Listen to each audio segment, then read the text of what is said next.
Ce chapitre est intitulé Transformation de Fourier, dans lequel on va voir une méthode basée sur le concept de transformation intégrale qui permet de résoudre pas mal de problèmes différentiels ainsi que des équations aux dérivées partielles.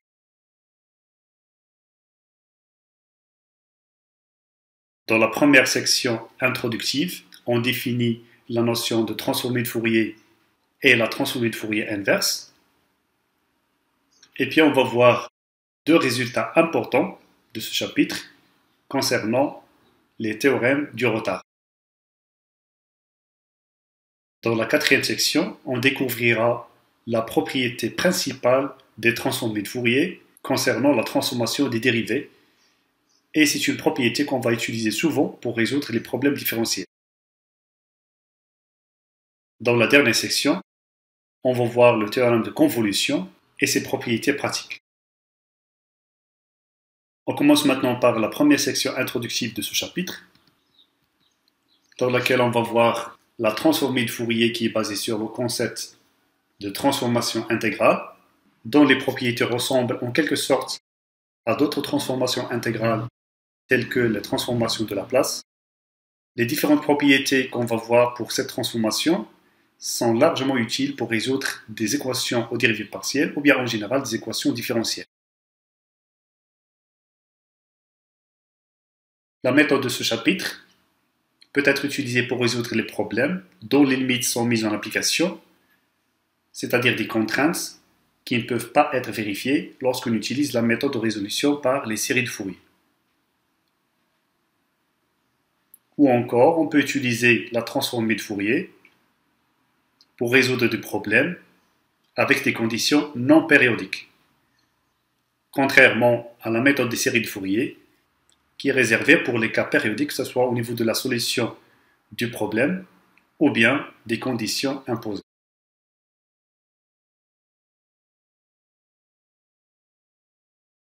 On définit maintenant la transformée de Fourier des fonctions continues par morceaux et qui sont absolument intégrables, c'est-à-dire l'intégrale de leur module converge.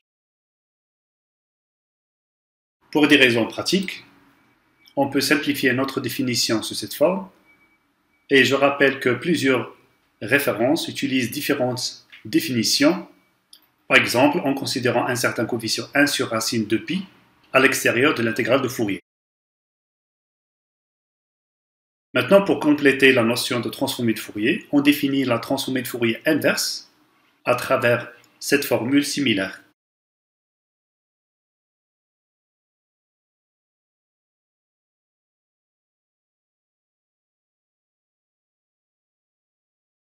Pour illustrer cette définition, on va calculer ici la transformée de Fourier de cette fonction définie par partie sous forme exponentielle. D'abord, on utilise la définition de la transformée de Fourier, et puis on décompose l'intégrale suivant la nature de la fonction f, qui est définie par partie. Par la suite, on intègre d'une manière classique pour trouver le résultat cherché.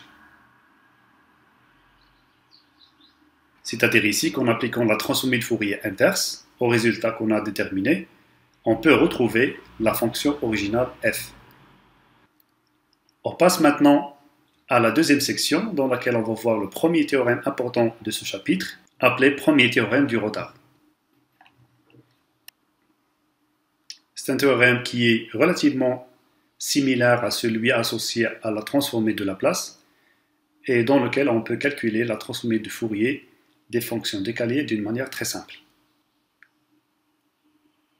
Par exemple, si on essaie de justifier le premier résultat, on utilise d'abord la définition de la transformée de Fourier, et puis on utilise un changement de variable, nu égale à x moins a, qui donne lieu à un coefficient indépendant de nu qu'on peut faire sortir à l'extérieur de l'intégrale, et puis on utilise encore une fois une définition pour établir le résultat cherché.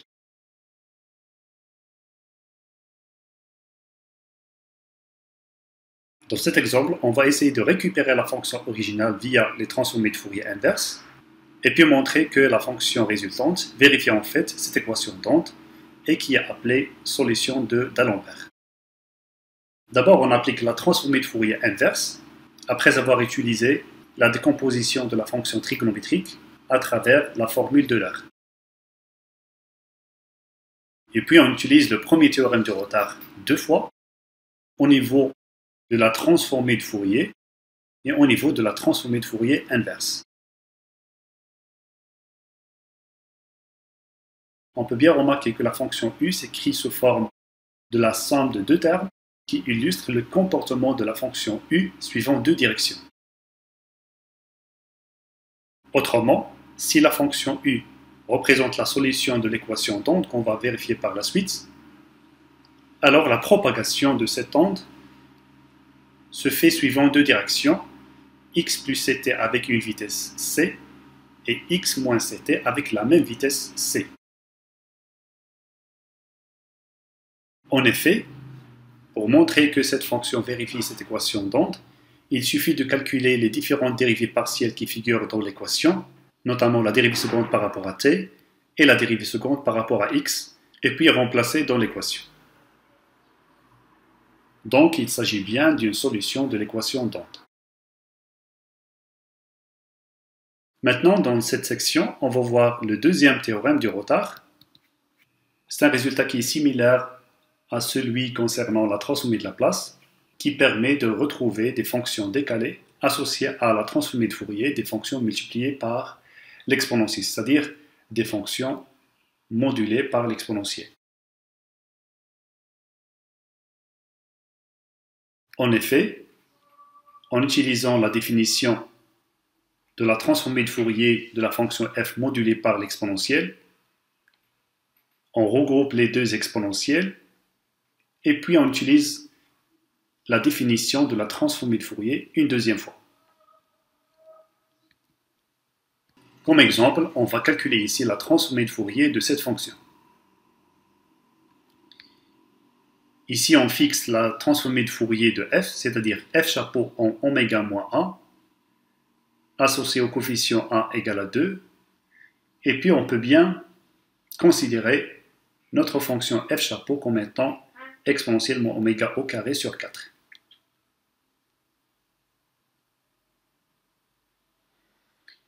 Puis pour récupérer la fonction originale, il suffit d'appliquer la transformée de Fourier inverse, qui résulte de cette fonction, qu'on peut déterminer à partir d'un tableau récapitulatif ou bien des exemples qu'on a déjà vus.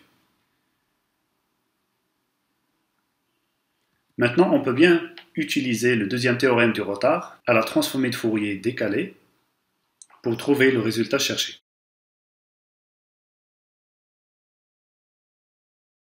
On passe maintenant à l'avant-dernière section dans laquelle on va parler de la transformée des dérivés.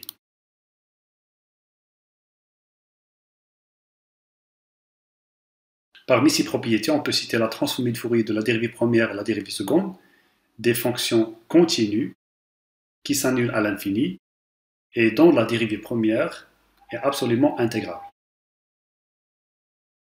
On peut également citer la transformée de Fourier des dérivées partielles d'une fonction qui dépend de plusieurs variables, sans oublier qu'il est très important de fixer dès le départ le paramètre par rapport auquel nous sommes en train de calculer la transformée de Fourier.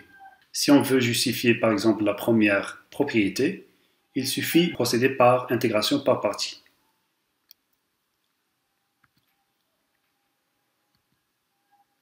Comme exemple, on va essayer d'utiliser la transformée de Fourier pour résoudre ce problème qui représente la propagation d'onde sur un axe infini muni de conditions initiales et de conditions aux limites.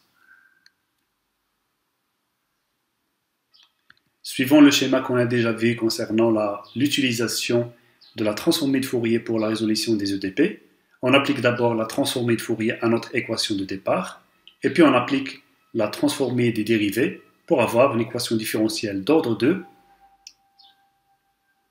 dont l'équation caractéristique possède deux racines conjuguées et qui donne lieu à la solution de l'équation différentielle ordinaire, qui s'écrit sous forme de la transformée de Fourier de la solution du problème de départ. Notez que les coefficients a et b dépendent du paramètre oméga, qu'on peut déterminer explicitement en utilisant les conditions initiales. Par exemple, la première condition initiale, en t égale à 0, permet de calculer la transformée de Fourier de la fonction g, et puis remplacer le t par 0 dans l'expression de la transformée de Fourier de u, ce qui implique que a n'est autre que la transformée de Fourier de la fonction g. Pour déterminer le coefficient p, on utilise cette fois-ci la deuxième condition initiale, et puis on remplace dans l'expression de la transformée de Fourier, qui implique cette fois-ci que le coefficient p est nul. C'est-à-dire que l'expression de la transformée de Fourier de u est réduite à cette forme. Maintenant, pour récupérer la solution de notre problème de départ, il suffit d'appliquer la transformée de Fourier inverse. On décompose d'abord la fonction cosinus via la formule d'Euler, sous forme de fonction exponentielle, et puis on utilise le premier théorème de Rodard deux fois au niveau de la transformée de Fourier de G et la transformée de Fourier du produit. On peut tracer cette solution en considérant par exemple que la position initiale est une fonction gaussienne et la vitesse initiale est nulle. La solution s'écrit sous cette forme, c'est-à-dire la somme de deux termes qui déterminent le comportement de la propagation d'onde, qu'on peut voir ici clairement sur cette image en utilisant un logiciel approprié. Où on peut voir que le terme en x plus t se propage à droite à vitesse c égale à 1, tandis que le terme en x moins t se propage à gauche à la même vitesse c égale à 1.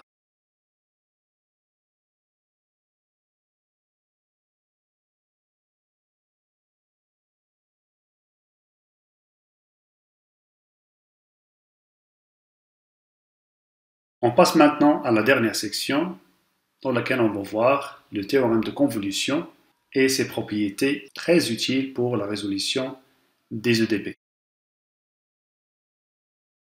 On définit le produit de convolution de deux fonctions par cette relation intégrale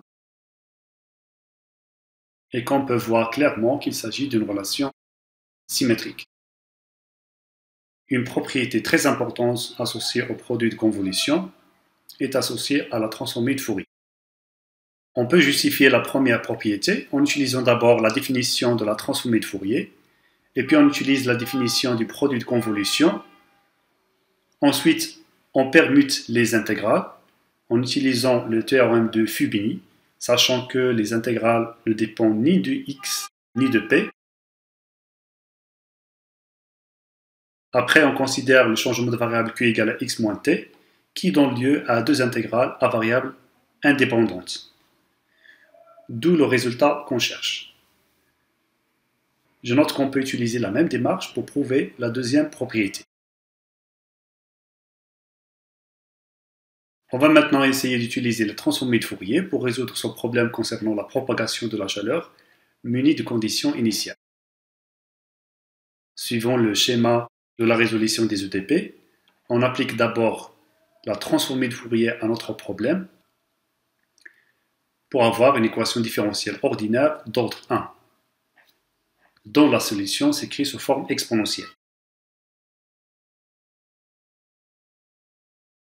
Et puis on utilise la condition initiale pour trouver l'expression du coefficient A, qui n'est autre que la transformée de Fourier de la donnée initiale G.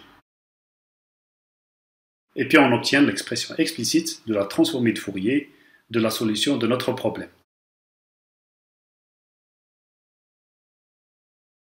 Ensuite, pour récupérer la solution de notre problème, il suffit d'appliquer la transformée de Fourier inverse au résultat qu'on a déjà déterminé pour avoir cette expression déterminée à partir d'un tableau récapitulatif des transformées de Fourier classiques ou bien à partir des exemples précédents.